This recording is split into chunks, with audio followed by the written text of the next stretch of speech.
Bundan başqa Buxarinin ustadlarından olan məşhur bir şəxs var, məşhur bir kitab yazıb. Əl-Musannəf kitabının müəllifi Abdullah ibn Muhammed ibn Əbi Şeybə Əl-Musannəf adlı bir kitab yazıb. Birinci deyir ki, Heynə buyi'a li Əbi Bəkrin bə'də Rasulillahi sallallahu aleyhi və alihi və səlləm. O zaman ki, Əbu Bəkirlə beyət edildi, Allah Rəsulunun vəfatından sonra Əbu Bəkirlə beyət edildi. Kənə Aliyyun aleyhissalam və Zübeyru yədxuləni alə Fatimə. İmam Əli aleyhissalam, Zübeyir gəlirdilər, xanım Zəhranın evindəydilər, yəni İmam Əlinin evindəydilər, məsləhət məşvərət edirdilər. Sonra xəbər Ömərə çatır, Ömər gəlir xanım Zəhraya səlamullah aleyha, deyir ki, Ya bintə Rasulillah, ey Allah Rasulunun qızı sallallahu aleyhi və alihi və səlləm, Vallahi, mə min əhədin əhəbbu ileynə min əbiki.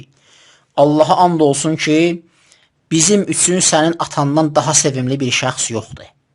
Və mə min əhədin əhəbbu ileynə bə'də əbiki minki.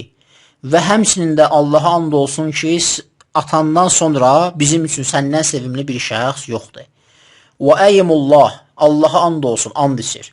Deyir ki, and içir ki, amma bu iş, yəni sənin atan bizə hamıdan sevimlidir, ondan sonra sən bizə hamıdan sevimlisən, bu mənə mane ola bilməz, mənim qarşıma ala bilməz ki, əgər bu şəxslər yenə sənin evində toplaşıb otursalar, əmr eləyəcəyəm ki, evin yandırılsın, onların başına evi uçurdacağam.